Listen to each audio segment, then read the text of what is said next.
Bandeko Balandi, magazine, émission Kindoki Politique, Mbote Nabino, partout dans le monde. Bonjour, bonsoir. Et je dépend de la RO Bozubiso, Tozawana pour analyser l'actualité politique. Vous que le lot, to célébrer 100e anniversaire l'église Kimbanguiste. Oye Salami Bongo na Kamba, Wapi, président de la République, Pebo officiel, Yandenge, Ndakisa, président du Sénat, président de l'Assemblée nationale, Bazouami Mokolo Alelo. Tozali awa na cadre émission oyo pona kozonga na Kindoki politique elongo na ndeko Patrick Lokala azali pe moko ya ba confrère journaliste kasi lelo toyambi na cadre na casquette na ye ya observateur indépendant ndenge mukami bengaka na elongo tokosola mwa mingi na oyo etali bongo ba actualité politique ya mboka na biso pe toko argumenter ndenge to mesala toko maniola toko critiquer mais na suka na nyonso topesaka toujours ba piste de solution pour que mboka na biso et avancer moi na mboka Patrick Lokala mbote na yo Patrick Lokala Lokala mbote na yo merci beaucoup ndeko ningo yambinga na kati ya émission na yo na sepeli makasi ndeko Naomi ningo yambinga mais eloko liboso na kolinga na iba mwangonga moke ya mbote na banda émission na kokanisa bandeko nanga ya est bandeko na biso ya est baza abandonné à l'air triste sort na maimatali sécurité na bango na maimatali protection ba civil na maimatali la prise en charge ya ba réfugiés oyoyo bazala chaque jour na kati ya parti ya mboka na biso ezali kambo ko kamwate komona na kati ya ekolo Congo li kambo ya est ya mboka na biso e koma ko likambo ya bandeko wana kaka on dirait bazala na itenya mabele mususu biso to wana kiteni mususu nzoka ndeto za bana ekolo moko entre temps na kati ya mboka baza kondungwa na makambo ya politique koluka ko kabola ba poste ezana ngo mabete mais est-ce que yango ndeza priorité eza kotala sécurité ya bana mboka naza conscient que soki bandeko o ba ko kamba mboka balaka na conscience quoi ya biso balaki nanu liboso te ba bongisa makambo politique bango nyonso na opposition na société civile na tata mokonzi wa ekolo na batu nyonso ba ko accompagner balinga basala ba colloque basala ba échange ba concertation pour te likambo est tozo lango solution tokoki jamais kozala un état tant on a est ya mboka na biso bandeko ba ko nyoka maka tout le jour mais na kisasa to ko mila masanga to ko sasa ba fête to ko kende na ba boîte mais entre temps bandeko ba ko kufa biso ba nationaliste toza à l'aise te biso ba patriote toza à l'aise te yango na loba kamba na mbala te ezana mukolo moko na kati ya mboka oyo malgré Lumumba kufa malgré tata Simon Kimbangu akufa malgré Kasavubu akufa malgré Anuarita kufa bakanza malgré le docteur Etienne Tshisekedi Mulumba akufa nazana koliki ate parmi biso bilenge moko abiso akozwa mboka ju moko pe akozongisa bolingo na kati ya ba congolais pe akotia question sécuritaire ya batu na babiloko na bango pe eloko babengi ko assurer intégrité territoriale ya mboka ekozala parmi ba priorité monene mokonzi oyo akouta na peuple mokonzi oyo akozala vrai patriote parce qu'il suffit pas ya kozala mokonzi ya mboka il suffit pas ya kozala député ministre to songolo pakala mais il suffit ya kozala na ba titre wana pe ko na kati ya ba titre wana koyeba te eloko na kosala eza pona intérêt bana mboka pe na makanisi nyonso ba politique na ma action nyonso moi politique ko mener il esengeli amitu na soki action wana eza na intérêt ya peuple mais a poser ba action te parce qu'ayebi que lobby kuna 2023 ekokoma na poser ba action pour ba nazo confiance il faut ko poser ba action pour na kotika na histoire parce que okina ope osali makamba bien otiki lokwa Nelson Mandela otika na histoire mais koko ça nous 10 ans ndenge to monaka ndeko Mobutu sala près de 32 ans ya règne mais les lois balobela ka mingité asala makambe belé ya malamu mais tala ndenge ko ya accès à pouvoir babosa nayi omoni ndeko Kabila azalaka pe makamoko boya bien mais tellement ko umela na pouvoir ko dribbler batu leloyo ba evre na ibalobela yango na ko sengaka na tata mokonzi ya ekolo en ezalité ayebate makambo ko sala lelo ndenge to vandi awa asala yango te pona ko luka kozala réélu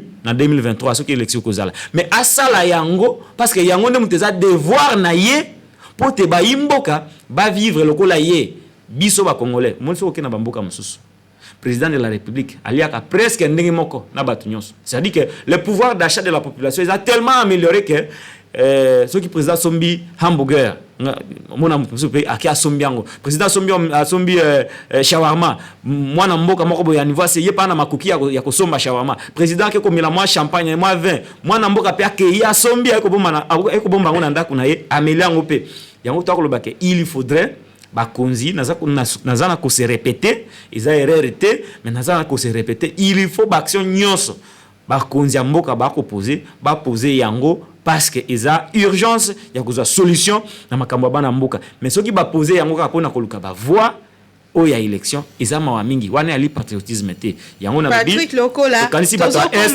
pe na suki wana tozo koma oyibinga maloba na moni matière eza ebele zo déborder mbala moko koti na sujet tozongela likamba est kasi lelo na cadre ya centenaire ya église Kimbangwiste chef de l'état a proposé que mokolo ya le 6 avril ekoma férié pona kokanisaka ndenge église Kimbangwiste ebotamaka makanisho ya yo na proposition wana ezani eloko aliboso madame Naomi eza oyo mokonzi ya mboka tata mokonzi ya ekolo aza tata ya bana nyonso na biso bato kritikaka ye aza tata na biso mokonzi ya mboka aza na droit ya ko répondre ba invitation oyo utaka na mangomba nyonso ya ecclesia ezala bato catholique ezala bato protestant ezala bato Kimbangwiste ezala ba musulman mais présence na église na ye asambelaka parce que mutuna butana ba croyance na ye mais ye différence na ye za que na ba prérogative o ba pesa ye ba benga ye père de la nation yali pa matin azana droit ya ke batindi invitation akiko se présenter kone ya eza nango normal eza événement munene na kati ya mboka tozana ko tombela 100 ans ya existence ya église ya tata Simon Kimbangu église nationaliste église patriotique na ko noter wa kenga na catholique mais na yebi participation ya église na biso oyo na changement ya mboka na ko surprendre yo madame makambo ebele Lumumba bana koloba banda ko eutaka na tata Simon Kimbangu parce que déjà vers les années 21 abandaka déjà éveil ya conscience avant kutu mouvement na ba éveil ya conscience pour l'indépendance africaine e banda ya bandango soko landeli histoire ya tata wa biso père spirituel ya ba congolais alobaka yango abandaka ngo avant nde ezala parmi ba raison oyo ba salaka nyonso pa kufa mais azalaka kokutana mingi nande ko Lumumba yende mutaka père spirituel na ye yende mutapesa ka ba idée wana ya lutte yende mutapesa ka makasi wana na ba prière na ye pour Lumumba azo makasi ya kolobela ba belge parce que mboka nyonso je suis un homme qui prie je suis chrétien mais na que le pouvoir ici le pouvoir que nous avons ici c'est le pouvoir de la terre pour être la stable ya on mona rabatu belé balaka na babilo na bomba sala na politique parce qu'ils ont le pouvoir de la terre biso ba chrétien doit vite pouvoir na biso to ko sepela na lola mais awa donner au César ce qui est à César yango pour na biso ba nationaliste pour na biso ba patriote ezali événement monene mais chef de l'état a ko répondre yango c'est une bonne chose te féliciter yango mais eloko to ko boya eza o madame kozwa ko profiter na centenaire ya église Kimbangwiste ko sala ba acte politique pona koluka sympathie ya bandeko na biso bana Congo central pona ngai mokonzi mboka il fallait akende na ye a participer ndenge ba bengela kiye après tango asilisi azongi kisasa atiki yango petika libongo mais pona nini kaka kozela centenaire ndeko Félix Tshisekedi akoti na pouvoir na 2021 te akota na pouvoir na 2019 to biango pona nini ngonga wana nyonso tout akina makoki te ya kopona journée wana et comme journée o alobi chômé payé na mémoire ya papa Simon Kimbangu pona nini te asalaka ngo na ngonga wana asalaka ngo te pona nini nako tuna mutu na ba congolais mutu moko te na réponse a opesa ngai asalaka ngo te parce que lui-même il n'était pas très proche de l'église Kimbangwiste lui-même peut-être il est venu apprendre auprès de ba conseiller na les valeurs ya Simon Kimbangu peut ba pousser na opération na bengi conquête ya Congo central parce que na yebi na ko rappeler bande ko na biso ba congolais nyonso to za na courte mémoire te kaka na mboka oyo Félix Tshisekedi a yebi importance nini pour à nos profondes ya de banana ezanango c'est ça pont moko beso nini port moko beso basali yango le port en profond ya banana et ko accoster ba bateau ya minene makasi peut-être ko chami sur les belés na kati ya kesi ya l'état mais yo yebi aux journalistes akenda asala ba colloque ba échange ba transaction na bande kwa Congo Brazzaville na bande ko na biso ya BAD pour te ba financer construction ya pont route rail entre Kinshasa et Brazzaville. Pour moi, nous avons un inconvénient. Ça allait assassiner la recette dans la douane. Alors que priorité, n'a biso ba Congolais a pont à nos profondeurs, port à nos profondeurs banana. Mais hier, à Kendaka ko signé un homologue na ya Congo Brazzaville na bad pour bachambongo. N'eût été ceux qui bateau ya Congo central na biso ba journaliste. Tolobaka yango te. Ceux qui to télémelaka likamwana te. Mais les lois na Brazzaville ko mukatsa na makolo. Mais entre-temps, la recette nyonso au port en eau profonde ya banana il ngai ko générer et ngai ko tana libenga bato Congo ya bato ya Congo Brazzaville. Et là libosa ko la kisake, il n'est pas très attaché aux aspirations de cette province là. Et là liboso yangwana. Et là mi balé. Makambetali le gouverneur Atou Matubwana. Yo yebite gouverneur ana zalaka impliqué dans makambo ya immoralité. Il a été déchu régulièrement par l'organe délibérant. L'organe délibérant, la Obabeni à l'Assemblée provinciale. Mais le même gouverneur a été soutenu. Tout le monde a eu une image, et Billy Zali, tant a contesté la première dame na Congo central, aya kisasa kanga photo la première dame. Après, il y a une conférence, il y a un gouverneur, alors que Moutouana qui n'a qu'à immoralité, balongole na musala. Bata IDPS, ba soutenaye, atikala na pouvoir. Mais entre-temps, na Congo central bat balingaka ili soute même na Mbanzangungu wana ato okotambola 10 km 10 mètres té akokotambola jamais 10 mètres na Kasangulu parce que bato balingaka ili soute mais mokonzi ya mboka na lingomba na ya politique ba soutena ye mutu oyo peuple aboyi mutu oyo ba ne Congo ba boyi mais yo na pouvoir na yo bozi bo soutenir ye yango yeko koluka ko laver image wana. Pour laver image, on a assez préparé. Il y a un qui nous donne l'impression qu'il n'est pas très attentif aux aspirations. Il y a province, il y a Congo central. Pe et l'Okwana, avec ça langue en perceptive il y a 2023. Pour aninité, na tuna ki mutuna, asala kango au début te pour anin. Yango, te lobite vraiment il n'est pas très attaché dans l'aspiration à peuple wana. Ce qui il était attaché, on a résoudre le problème il y a tout. Matubwana alingaka kendete na biloko na ya projet ya pont route rail alingaki asala eloko yote ya kusala journée chômé payé alingaka sala ngo de manière isolée. Omoni madame Naomi, un politicien au hasard attaché na ba aspiration ya peuple naïe avant d'arriver na cabinet naïe, faudrait-il encore que je vous dise que Félix Tshisekedi tata mokonzi ekolo est très mal entouré. C'est le président le plus mal entouré depuis que Congo est à Congo. Mais attends, on a fait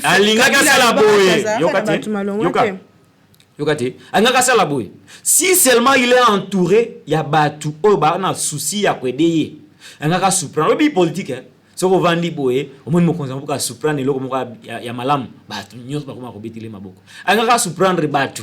Tant à côté kana pouvoir, tant à bandi ba reconnaissance, on a tout vendre ka jour mon roboto qui pas. Année prochaine, journée telle, et vous allez journée chômé payé. La mémoire à Simon Kimbangu. Ok, yo mokonde au surprendre ba kimbanguiste na ba congolais nyonso. Bazana ko se retrouver na combat ya tata Simon Kimbangu à sala yangote. Ayeko sala ngo kaka na mama invité pour se faire un peu de la notoriété, pour faire un peu de végétarien, mais ce n'est pas comme ça qu'on gère l'État. On gère pas l'État pour impressionner les gens, madame. Ba jere kamboka na ko impressionner ba tuté na sala pote ba mamona na sala ba peta na maboko sala makambu oyo ekotika na histoire ekotika libela na libela yangonde ba bando kanisa yo eloko wana en réalité biso ba tutoza ba érudit de comprendre que il y a une action politique mais ce n'est pas une vraie reconnaissance. Jusque-là, il y a nos propositions, il faut nous rappeler. Donc, toujours, c'est la présidence de l'Assemblée nationale, la Sénat, on a examiné, puis tout est suite. Tout le monde Congo central, peut-être que Nangambo est pour bêta qui déjà le son Nango et Bandeli. lors il y a plénière et où tu connais récemment président de l'Assemblée nationale Christophe Mbosso atalisaki likambo au Italie Est wana bayaki koyebisa ye na bandeko ya ba député ba élu ya Nord Kivu que il faut guerre na Est ici la réponse na ye ezalaki que bango ba longo na kati ya ba groupe armé et bango moko pe ba député ba salaki ba réaction makasi yo étant que observateur tango yokaki likambo ngo o analysaki ngo de ngeni. Madame Naomi, omoni mboka oyo so za na ba nerf solidité au politique la jamais ko landa ba information. Parce que toza na ko kende de déception à déception. Comment est-il possible dans un pays comme le nôtre, président et assemblée provinciale, assemblée nationale, deuxième personnalité en mboka, abato ba yebite, il faut ba yebake après tata mokonzi le Félix Antoine Tshisekedi Tshilombo président de la République na ordre protocolaire muto ya landi eza président ya assemblée nationale. Zana koyoka deuxième personnalité ya mboka ndenge to lobana obo. Mais mutu wana abimi d'un bon matin chez lui aye ko la dénonciation. Est-ce que c'est que ça nga remoko? Est-ce que rôle ya président ya assemblée nationale il faut ils a ko la dénonciation? Est-ce que rôle vraiment nazana ko tuna bandeko? Bandeko bakolanda biso na ba itando ike na internet na poto na mikili nyonso. Est-ce que rôle ya président ya assemblée nationale eza ko sala ba dénonciation madame?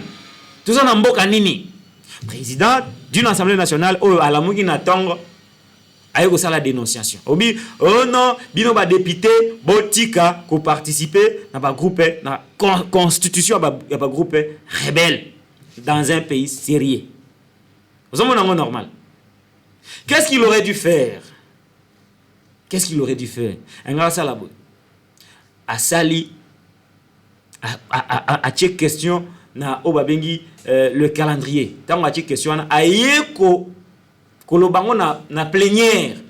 Pe batie une commission en place pour tenter d'éclairer la lanterne de l'opinion par rapport à certains élus nationaux qui participeraient au mouvement insurrectionnel, au mouvement rebelle.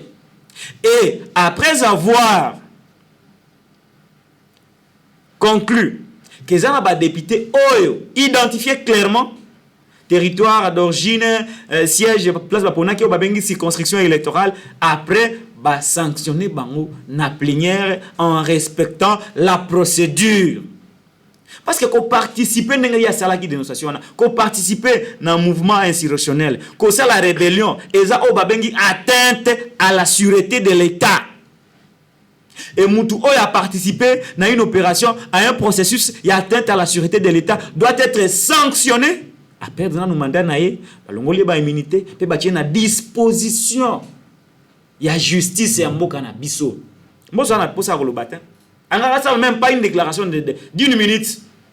Mais, atiki kuna, atiki procédure, n'est comment man a règlement intérieur. Atiki omibe kwa koloba. Aïko ça la dénonciation. Asuki kakawana. Mais après, dans la cacophonie, c'est son premier vice-président qui revient pour tenter de mettre de l'ordre. Biso tolobaka boy madame. Que mbosa ko kamakamote. Est-ce que ils allaient préviter na makamote tolobaka? Tolobaka te tatawana na âge na ye na nenga participer na moubutisme kabilisme le loi comme Tshisekediste a kokokaka jamais ko gérer le kwana babengi assemblée nationale. Biso mo peka boloba ki azaki osala makamalam na tango azaki na rodage. Erreur ya casting esalike azoloba akombi bilobela. Président de toute une institution akombi bilobela. Pe moni madame dans cet état de non-état. Okomonaka jamais le procureur général Abimi a interpellé Mbosso. Que mimilanga ba preuve la kisike ba collègue na député bazana sima ba groupe rebelle. Okomonaka jamais na mboka oyo procureur a fungoli une action judiciaire ya kolande la kosala ba enquête pour identifier tous les députés ndenge Mbosso alobaka. Oyo ba na ko participer na déstabilisation ya mboka. Est-ce que vous en comprendre la dangerosité ya ba propos wana? Est-ce que vous en comprendre que na kati ya parlement na biso c'est le président lui-même qui dit qu'il y a des rebelles parce que qu'on participe quoi accompagner et ça cause la rebelle. Donc dans le parlement dans l'Assemblée nationale tous na ba rebelle mboso mutalobi ngote tous na ba rebelle tous na ko vivre na ba rebelle na temple à démocratie. Mais entre-temps qu'est-ce qui est fait au niveau des instances judiciaires? Qu'est-ce qui est fait au niveau de la présidence? Qu'est-ce qui est fait au niveau du Conseil national de sécurité? Et pas de Konabiso. Si manayengo agitation, réaction ya ba. Qu'est-ce qui est fait au niveau de l'ANER, service de renseignement civil? Qu'est-ce qui est fait au niveau des DEMIAP, service de renseignement militaire, pour que ba identifier batu oyo mboso lobby bazana sima ya ba rébellion, ba député ya lobby bazana ko participer na déstabilisation ya mboka? Qu'est-ce qui est fait, madame? Qu'est-ce qui est fait? Nazana kotuna ba Congolais omunite nakoloba na kanda, nakoloba na pasi na motema, komona te ba dénonciation bongo na kati ya temple ya démocratie, madame. Est-ce qu'aux États-Unis d'Amérique et lokana ko kozala que présidente et assemblée nationale à lobby na kati ya assemblée abengisi bango pe binonde bozana ko aider ba terroriste, madame? Une fois qu'elle aura dit ça et qu'on a même pas 5 minutes, ces groupes de gens là ba tie bango maboko pe ba bombi bango ba juger bango. Mais dans le Congo, il est normal. J'ai comme l'impression que le pays n'est pas géré, madame. Est-ce que c'est normal? Non seulement ça. Ce qui est ok, complicité au balobi, Toyoka na mboka oy, que un certain nombre de généraux, comme millionnaires. Est-ce que y a salaire général? Salaire général. Comment un général, même si a 30 ans dans l'armée, a jamais vous en a million. Ah, na mboka oyo ba dénonçaka ba généraux oyo bazana en complicité avec ba rebelles. Est-ce que aussi yoka ba enquête? Donc mboso za mutaliboso te azape na toke. Non, on continue te. Na mboka oyo ba relation nini biso to anango vis-à-vis des pays voisins qui nous entourent. Si ma mémoire est ba chiffre des alarmes mboulou, mais nous avons au moins 9 voisins. Quelles sont nos relations avec les pays voisins? Il y a mon akolobate ba déclaration na est grave. Et que si nous avions un état de droit dans ce pays, madame, de comment son codia, oh, il a sali dénonciation, oh, naba, oh, il a dénoncé, bah, il va se retrouver devant les juges. Donc, de quoi tu as un mot comme boye, nous t'as sali le ramabe, tu accompagné, tu betele maboko, ce qui biso to meki koloba, oh non, bozana haine, madame, mboka oyo, exagérité. Na kati nanga na kolela, kolela mobali za na kati ya mutema, na kolela penza komona te, mboka ya Lumumba. Et ça n'a qu'aucun de bien té. Mboka Laurent Désiré Kabila, ya n'a qu'aucun de bien té. Mboka ya Tata Simon Kimbangu, et ça n'a qu'aucun de bien té. Mboka ya Ngondo Etienne Tshisekedi wa Mulumba docteur, et ça n'a qu'aucun de bon côté. Yo kanesi madame, ce qui Tshisekedi le père ne m'daki na pouvoir. Makamoni il ngake zala. Makambo ya président saliba dénonciation il ngake zala. Ali ngaki agir. Le rôle d'un président et l'Assemblée nationale n'est pas de dénoncer le mal. Son rôle est de voter les lois et de contrôler. Dans les contrôles, au sein, à l'interne, contrôle, selon les règlements, qu'on sanctionne, qu'on violer les principes et l'intégrité il y a l'État, les principes de la sûreté de l'État, qu'on beaucoup de justice. Et c'est pour que les Congolais comprennent, madame. En lieu et place à la dénonciation, il aurait dû les interpeller en plénière, qu'on a immunité. Mais qu'on a une disposition à justice, madame. Mais on est à procédure. Ceux qui ont moni journaliste, ceux qui journalistes à lobby, ils ont un téléphone. Tous en a coulé là yo. Ceux qui tellent à lobby politicien, mon gars lobby, on a tous en a coulé là yo. Mais t'as la bapesi matière. De combo sa bossa nite ya na rôle à contrôler, na ko légiférer. Na kati na ngo soko tangi règlement intérieur na linga kina na ngo awa na démontrer léo. Na eloko nini ba kolongola mutu ba immunité na ye. Tant on a tombé na participation à un mouvement rebelle, tant on a commis en complicité avec les rebelles, tant on a commis comme menacé intégrité territoriale, sûreté à l'État. Et c'est une immunité, boutier na maboko à justice, pour justice à rétablir les Congolais na battre na bango. Très bien. Tout ce que la État, voilà. Tout le monde est venu, les maîtres nageurs est venu, et puis il a tenté de mettre de l'ordre, mais finalement les Congolais ont compris. L'Assemblée nationale, ils ont parsemé na ba rebelle.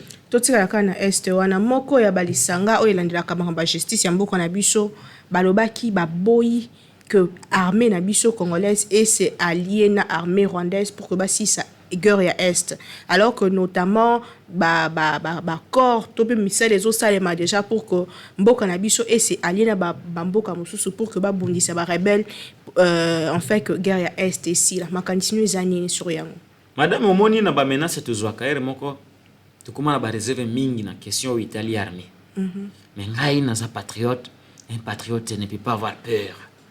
Musana ngai dali ko dénoncer vérité. Soki omoni na monde na mokili mobimba. Ils à la États-Unis, ils à la France, ils à l'Allemagne, ils à l'Angleterre, ils à la Russie, ils à la Chine.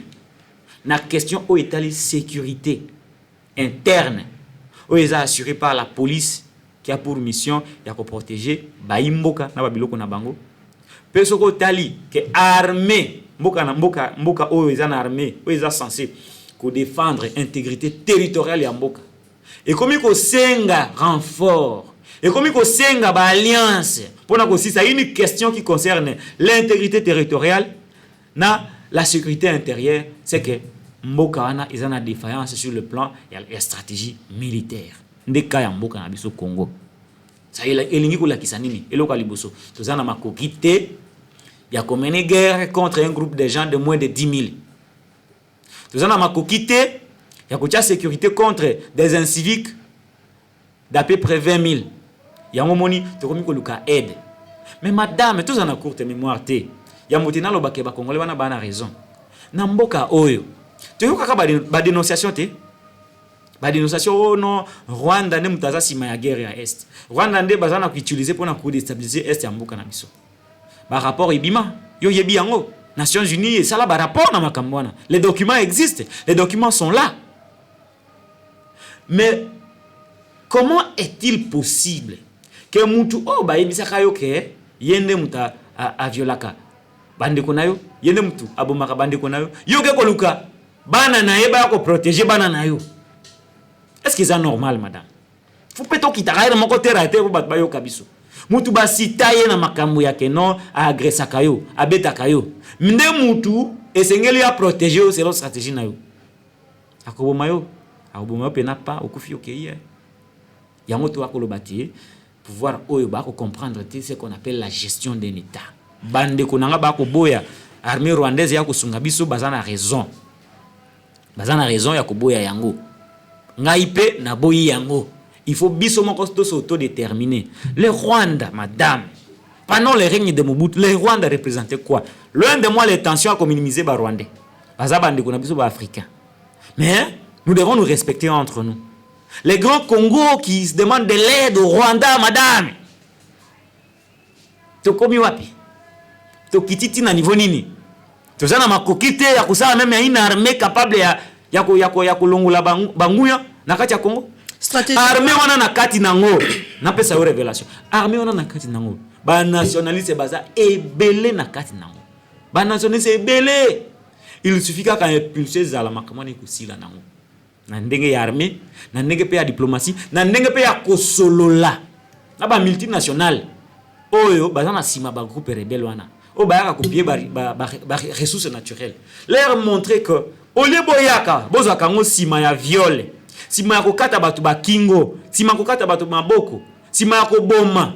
Il y a moyen boya kozwango na voie moko légal. Ndona mutuna stratégiquement il faut que basala nini pour que to arrêter hémorragie parce que commis vraiment de trop. Yo kanisi na présidence kuna na mboka mboyo mtamela zate.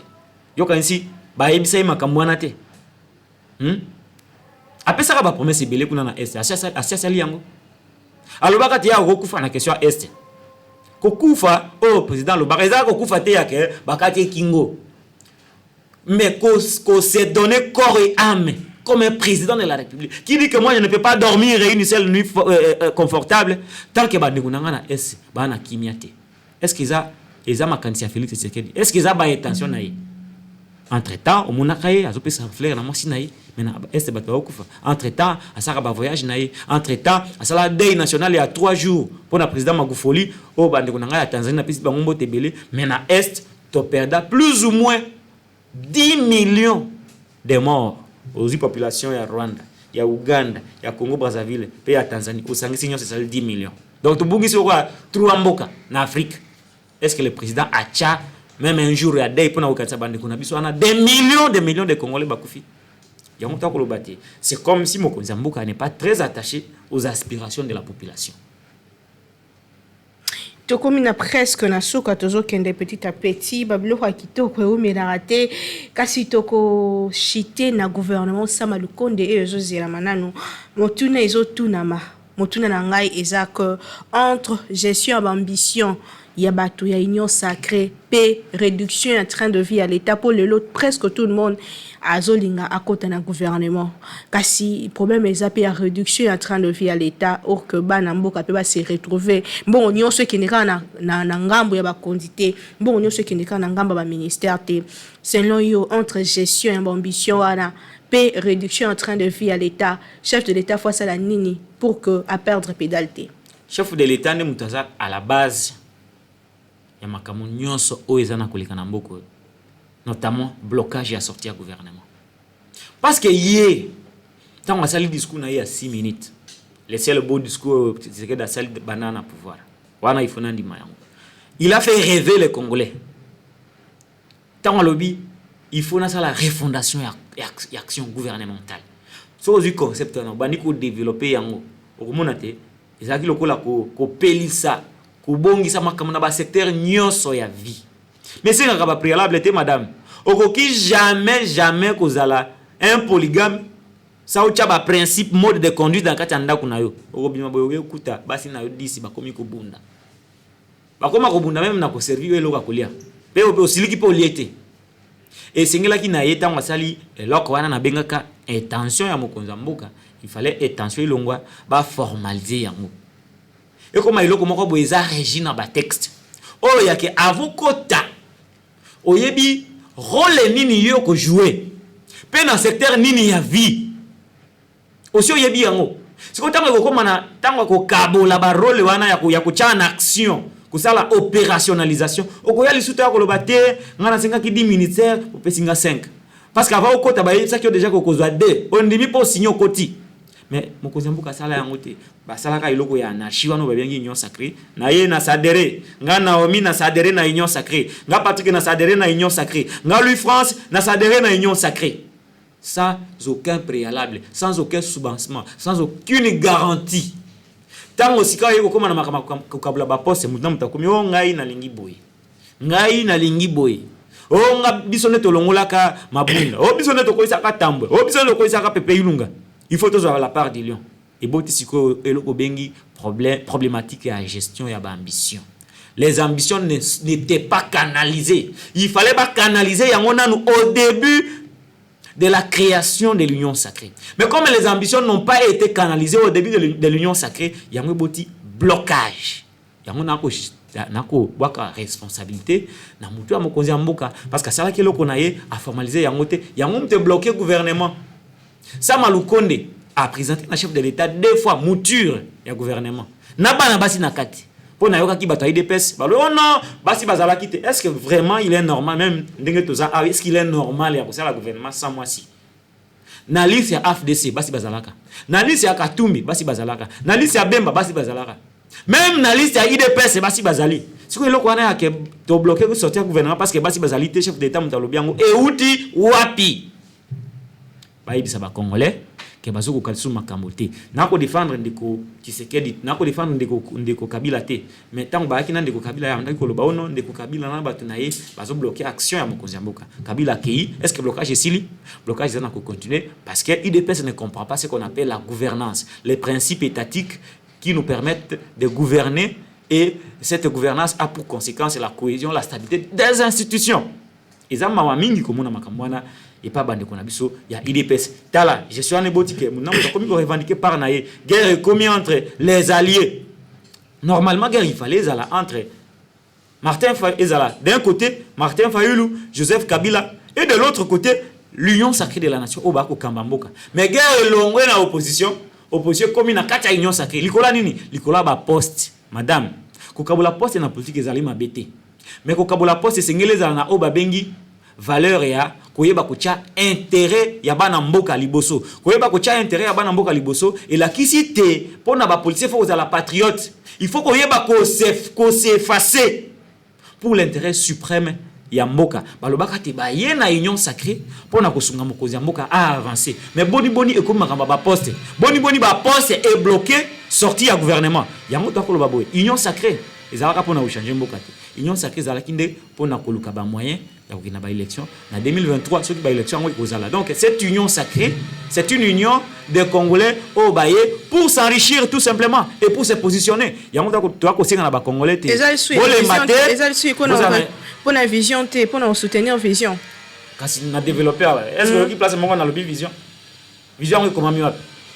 Nako tuna yote mais nako tuna bandeko. Ba oyo ba ko finga nga na nzela ya émission oyo na internet.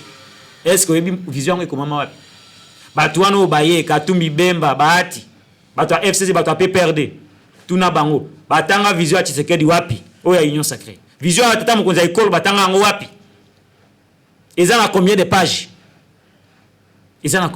vision zate baye kaka boye to sadere tango bosa basadere e combien to kabla ba poste oyo kozwa 8 yo kozwa de on tengai na zalaka na parlement o tengai na chaka mbongo na ngapoto longola Kabila eza eloko akokabola ba poste madame pe année o esele ki nango kaka bongo année o eza année à installation ba institution eloko moka malunga ekosala mate bijango pe ekozalaka o ya moke pona ko rappeler yo kende ko Tshisekedi alaka ka biso ba congolais ke na quinquennat na ye na 5 ans na ye désolé a mobilisé au moins 81 millions de dollars pendant 5 ans.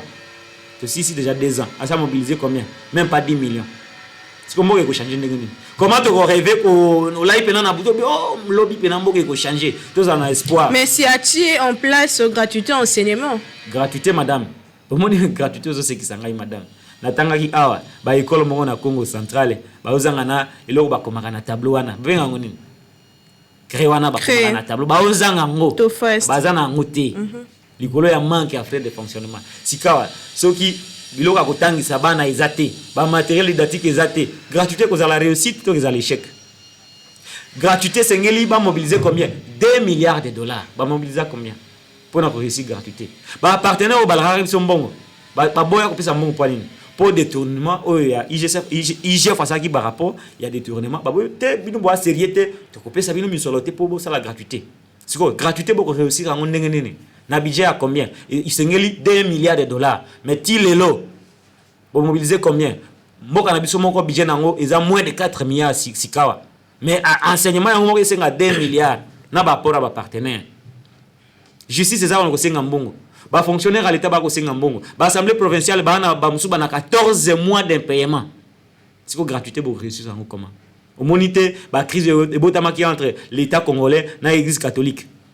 Soko sali ronde, vous êtes journaliste monene. Soko sali ronde na ba école même à Kisasawa. Okomona te gratuité wana eza une pire illusion. Et c'est ngena e azela. Aluka nanu ba moyen financier ya mbote a déclencher processus ya gratuité et enseignement. Maintenant on a déclenché yango pona ko impressionner kaka batu. Pona ko lukati aza na sympathie ya batu. Ba e batu belé ba fanatique. Ba betaka maboko. Maintenant ba yo comprendre gratuité ngo nde eloko ya politique. Et l'ongé loko moko ya opérationnaliser politique à libérer na libéra mais comme loko moko ya boye to yaki komeka mais échoué nango. Moi j'ai fait le tour au Kasai madame. L'espace grand Kasai qui n'est na Mbujimai, qui n'est na ba école ya Mwene Ditu, qui n'est ba école ya Kasai central, qui n'est na école ba Sankuru, batanga bana ba neto vanda. O eza luxe c'était.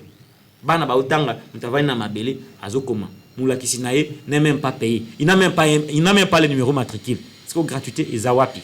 Madame soko to koti na mamba gratuité. On les a mauvais il y a ba congolais pété pour toyo qui ba détournement belé notamment ba est-ce que nous se faisons la montée à président de la République? Mais c'est hier non, hier muta pesa ki impulsion gratuité madame. Ayebaka te que toi na budget moins de 5 milliards de dollars. Ayebaka yango te. Ayebaka te que gratuité e ko senga biso 2 milliards de dollars. Ayebaka yango te. Projet za la kandenge nini? Bato bazana pemenya président. Yango ya moko to le président est mal entouré. Fiche technique, non technique au bassin la caille à gratuité à tcha wapi. Oui, là qui ça pour gratuité réussi, il y a des conditionnalités, il y a des préalables. Bah préalables on a surtout et ça qui respecter té. Et ça le loko ne kabila salagate madame. Et loko ya décentralisation. Bah le baka na été. Tous là non makokité ya kokina décentralisation. Il est vrai que la constitution en demande parce qu'ils ont inscrit na loi fondamentale mais na réalité sociopolitique na réalité ya misolo to nango toza na makokité yango moko zamboka ba yebisa makambo na surtout mais comme c'était une opération ya ko Lucas Sepanti ya bana mboka esengela kina ya sala ngo kaka mais les lois eza na kofuta e cash ba géraka mboka te dans le but d'impressionner les gens. Ba géraka mboka pour na kosala makambo ya bien etikala de manière pérenne. Libela na libela pour ba kanisa pa yo. Lelo gratuité c'est un échec total. Ba nouvelles unités belé baza payé. Mila ki se belé mo na bango bungaka. Ba école fictive belé ba créer. Moni procédé madame. Ba école belé ba otko déconnecter. Est-ce que mo wana kozonga? Soki ya 100 jours ezonga te. Bongo wana kozonga. Donc na nyoso wana na lobake gratuité c'est une réussite. Mais alors il faut être malhonnête pour le dire. Donc il y a un échec total. Tu tiens déjà na mutu ya mokozamboka. Tout ça na ba échec oh Félix tata mokozamboka si tu enregistré na bilan na échec makamba sécurité à est, échec makamba Italie, programme ya 100 jours, programme monstre au ba ibaka mbongo à l'état na makambo oyo za na koloba awa oyo bengi gratuité. Pe échec comme ça ko ya oyo ya chile gelou. Oyo ya basali ono to sala quelques 200 km ya nzela à l'espace il y a 2 ans et demi. Donc, si vous comptez à partir du jour où Tina Soukamanda, donc vous allez avoir moins de 500 km de route. Félix Tshisekedi a Kosala dans 5 ans. Est-ce qu'ils ont réussi? C'est quoi bateau peut bayibi wana otepeka na mutu na e akute pe problème ya ba corruption na milibi na lobite ke yende mutayibi na lobi yango te mais parce que c'est yé ne mutapesa ki pif yé mutapesa ki impulsion. Mais après, à l'année, il et que et na échec.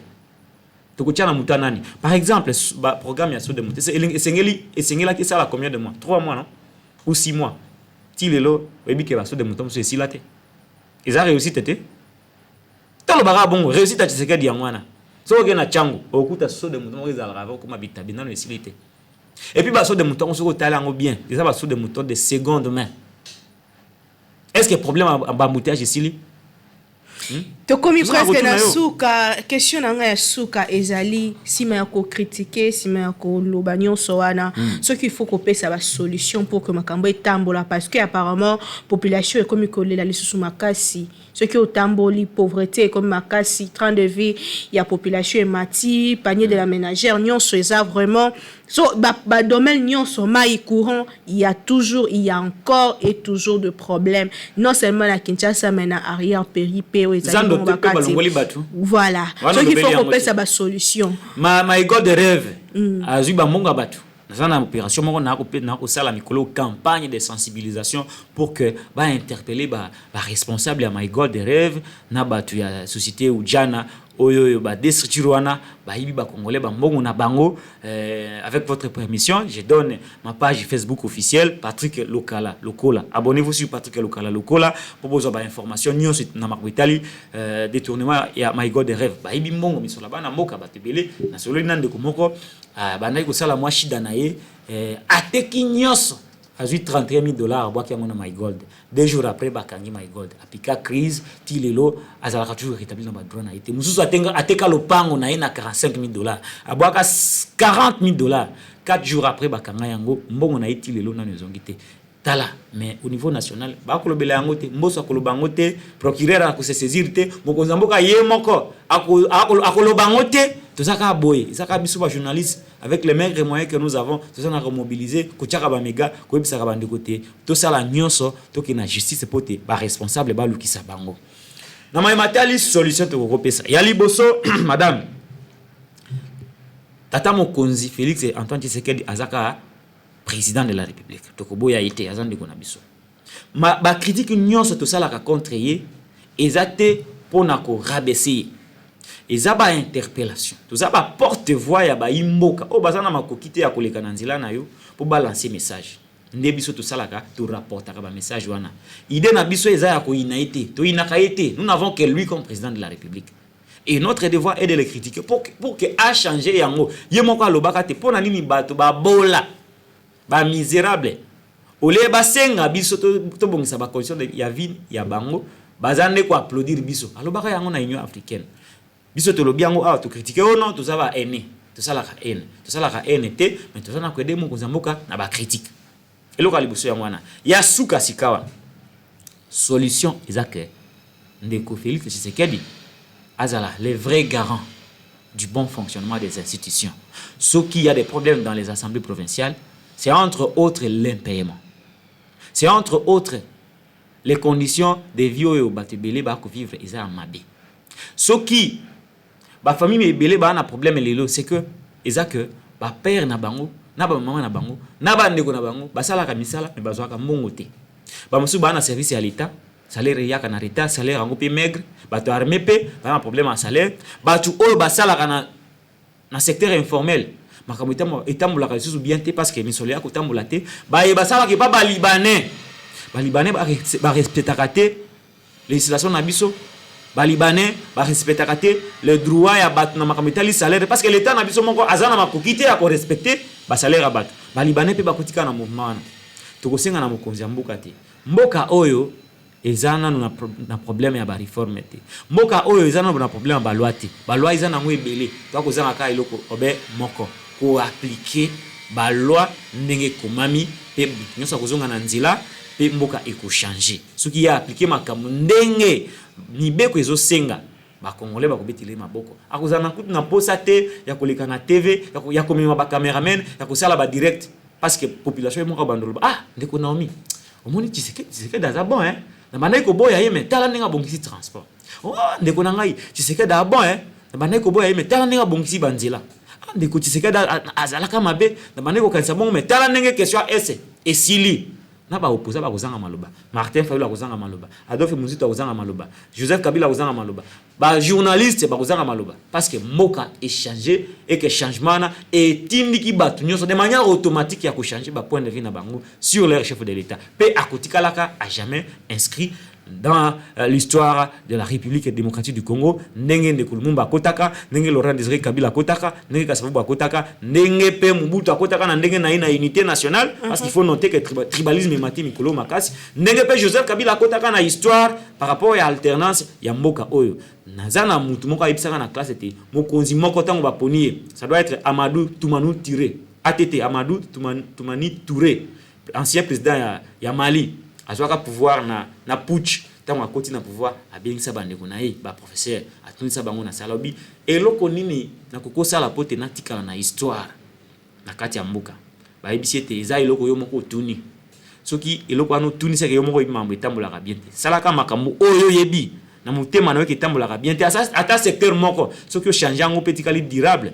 batu bakokanga mémoire na yo ti ataba 100 ans ataba 500 siècles okotika la rara yo na yo net yo tokufa lobi ndenge moko na ndeko Lumumba ndeko Kasavubu na ndeko Laurent Désiré Kabila pe ndeko Etienne Tshisekedi wa Mulumba na cadre wana kaka émission ninge sila mais to kota ka moi question moko wana ya eza dimension patriotique pe dimension nationaliste on a nationaliste monene oui na cadre moko kaka wana soki président linga kota na histoire ça la bolamu et que patu pembeni bazo calé ndeti toke na ngambo ya cinéma a blancer gratuité kasi batu ba liembongo batu ba yibi na cadre wana on sala est-ce que na mboko rigueur ezali ba koyiba est-ce que na mboko rigueur ezali ba batu ba koyiba na ko rappeler aux structures moko na présidence oezolité na corruption ba filma bango na banque ba ko rançonner batu mbongo présidence de la république structure moko ezalaka kuna boni ba yo ba ya ba enseignement ya nini il faut yemoko nano les ennemis de Tshisekedi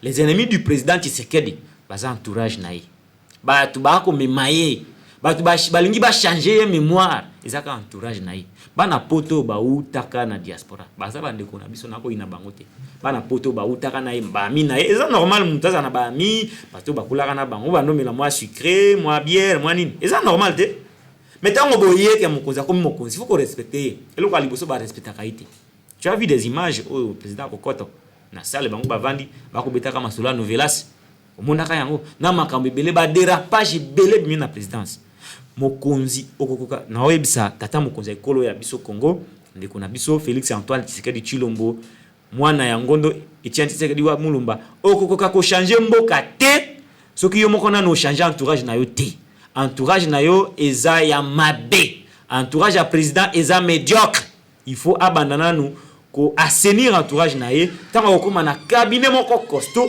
cabinet moko constitué ya batu ya mayele makasi pe batu ya rigueur ndoko mona soki tata mokonzi alobe loko bango ba ke parce que maloba mokonzi ya moko eza ba action eza ba acte totanga ngo na communication na sémiologie soki mokonzi mboka lobby abimisi loba na ye cabinet za na devoir ya kokoma yango pe koluka dans un bref délai ko matérialiser yango parce que le président de la République n'est pas l'homme le plus intelligent mais ni ne sala ka comme l'homme le plus intelligent ils que aza entouré na crème intellectuelle ya mboka bango ne bako sala ke soki ya lobby bakimi mbango babengi chef ya secteur wana ba matérialiser maloba na ye maloba mokonzi ya mboka eza ba acte eza ba action eza poème te eza légende te soki ya lobby il faut ko kisama bongo yango mokonzi alobaka pamba te po akoya koloba eloko moko boye na plaisir pas il faut boko kisa yango